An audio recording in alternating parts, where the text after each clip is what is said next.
I hope you all can hear this. I tried recording it a couple times and the microphone wasn't working, so hopefully this time it works. Anyway, my name is Sarah. Um, I work in labor and delivery at American Fork Hospital, and today I'm going to be discussing the theory of minimalism with all of you. Um, Minimalism was a theory first developed by John Carroll. Um, Minimalism actually can refer to a lot of different theories. There are minimalistic theories related to art, literature, music, all kinds of things that I found. But this one specifically, developed by John Carroll, is more based on like computer technology. Excuse me. That's where John Carroll works. He's still alive, means it's a pretty recent theory. He developed this theory while he was working at Virginia Tech, on the faculty for the computer technology program there. He now works at Penn State University. Same thing, working with computer technology there as well.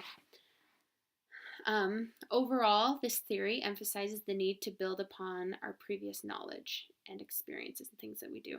It kind of describes it as having everything being like a building block matter that we're always adding to our knowledge and not like replacing it and starting over. There's one quote by John Carroll that I want to read to you all, and it states that adult learners are not blank slates. They don't have funnels in their heads. They have little patience for being treated as don't knows. New users are always learning computer methods in the context of specific pre-existing goals and expectations. And I really like the last part of that quote where he talks about having specific pre-existing goals. I think if you replace the word users with nurses, it makes this statement applicable across the board. If you replace that word, it would say that new nurses are always learning nursing methods instead of computer methods in the context of specific pre-existing goals and expectations. And that is, I think, a very fundamental truth about nursing, is that we always have these expectations of healing a patient or treating a patient or making them more comfortable, caring for them, all kinds of goals and expectations that are there before we even begin learning anything. The minimalist theory is very educationally based. It was originally created, like I said, when John Carroll was teaching people in the computer tech world how to use a variety of programs and applications, databases, word processors, all that kind of stuff. Nursing, just like the computer realm, is a discipline that requires knowledge of a lot of variety of things, like how to get along with your coworkers, knowledge of medications, disease processes, assessment skills, all kinds of things. So in this sense, I think having a computer-based theory and a nursing-based theory go along pretty well together. When you're teaching, especially with the minimalist theory, you want to make sure that your instructions and lessons are benefiting those people that you're teaching, and that your lesson plan itself is not obstructing it. That's kind of where the minimalist theory was prompted from, is making sure that your lessons are useful. It's not so much minimalism like reducing things or having as little as possible. It's more in the idea of getting rid of the excess that's not benefiting anyone. I'm pretty confident in saying that we've all had busy work assignments, and as soon as you realize that they're busy work, most of the learning that could happen goes out the window, because the lesson itself is obstructing with the learning you could have. You lose interest, you get distracted, all kinds of things that make it so that even though it might be good information that needs to be taught, if it's not taught or instructed in the right way, it obstructs the learner from actually learning anything. Basically, in this theory, there are 5 main points. I want to go through each of those 5 points and kind of explain how they're applicable to nursing in general, and then an example that I've had personally related to the points. The first point in the minimalist theory is that all learning tasks should be meaningful and self-contained activities. In general, this just means that every activity, every learning objective, everything should have a purpose. Don't have busy work. And self-contained to me just means needs to be concise, and not like never-ending, dragging on, anything like that. In nursing, it's a very demanding profession, emotionally, mentally, physically, and you're when you're aiming to improve something about the nursing profession, you have to have a clear purpose. Nurses, at least in my experience, don't like to be told to do something unless they know why. It's hard to start a new initiative without explaining the rationale behind it, because then nurses feel like robots. And we don't like to feel like robots.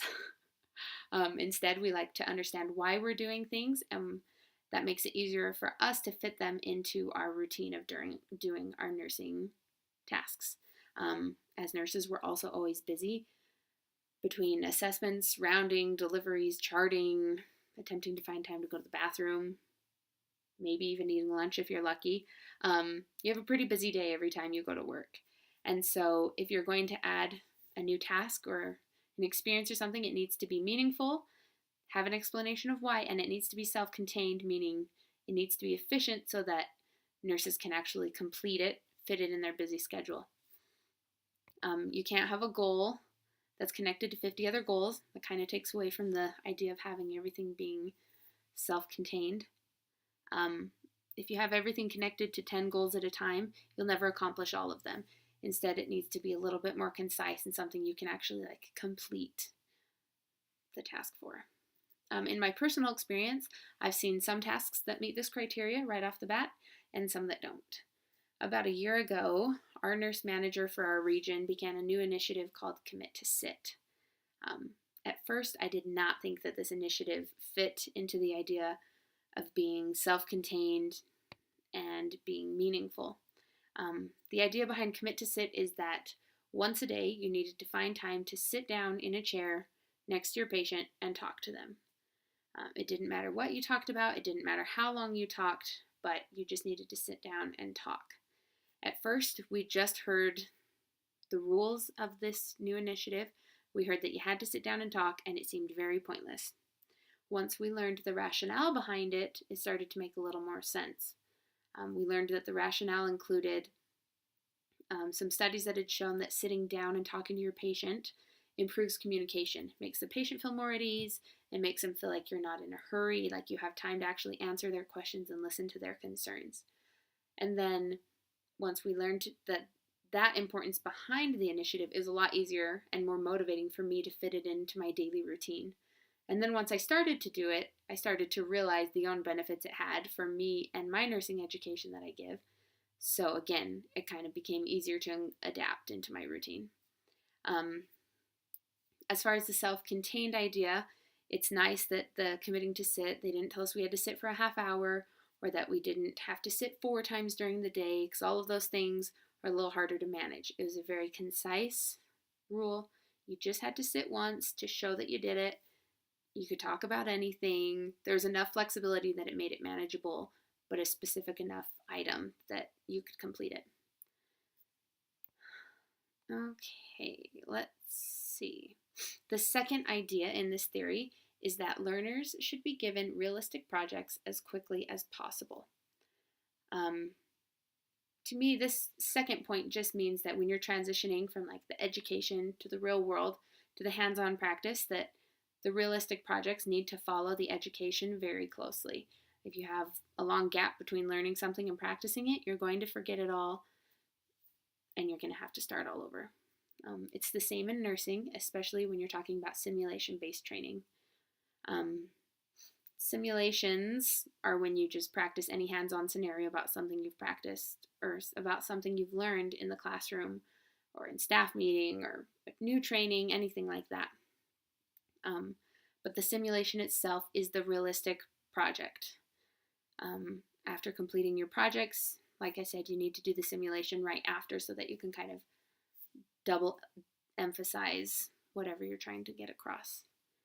Especially since nursing is a very hands-on practice, the simulation and the realistic projects really help in that aspect.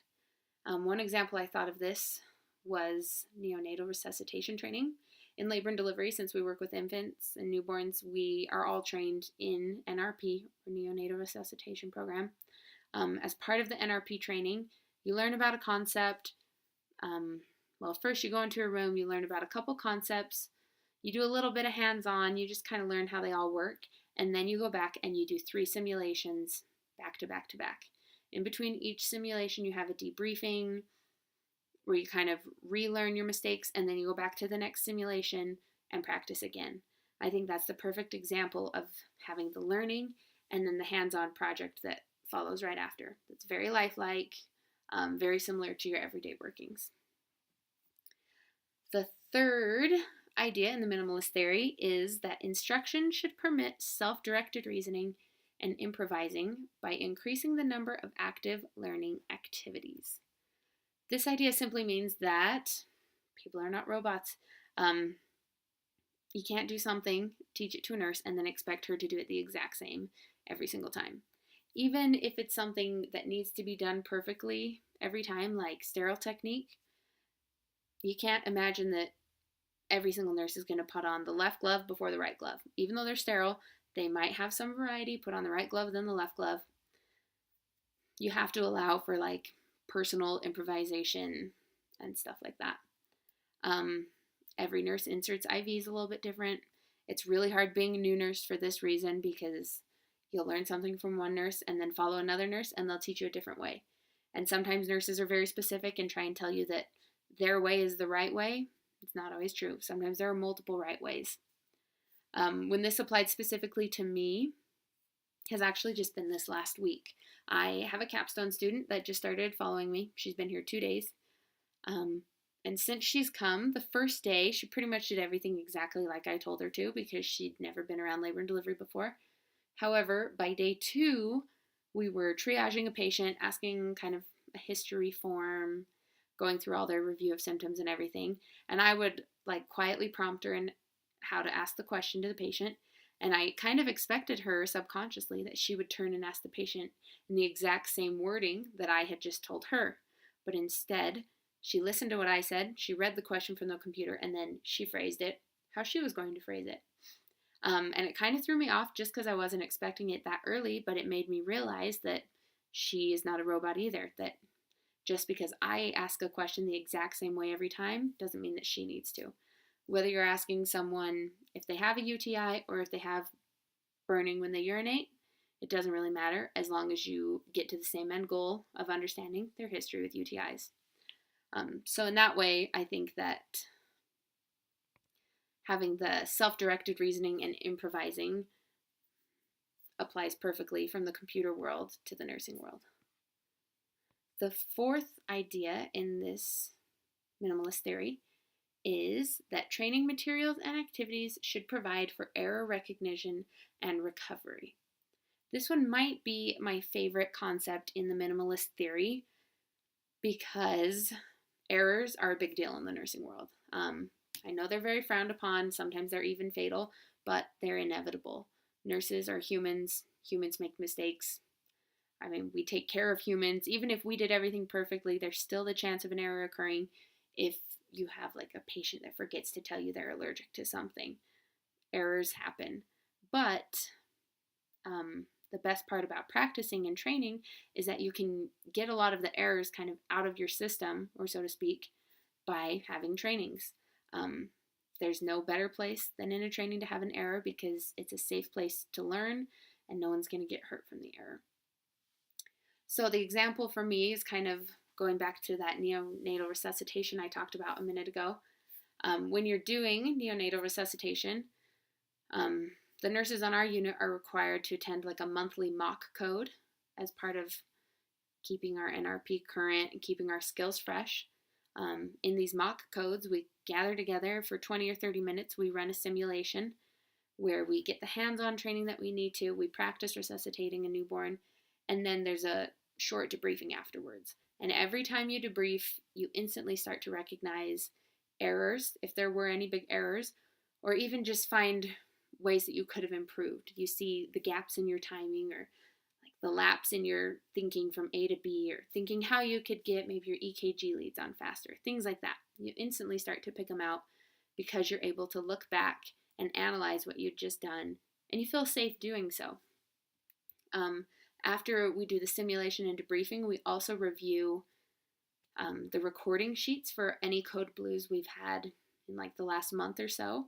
And it's the same concept. When you look back at your code blue recording sheet, you start to realize, oh, how come at minute 2 they did this, and then at minute 4 they did this.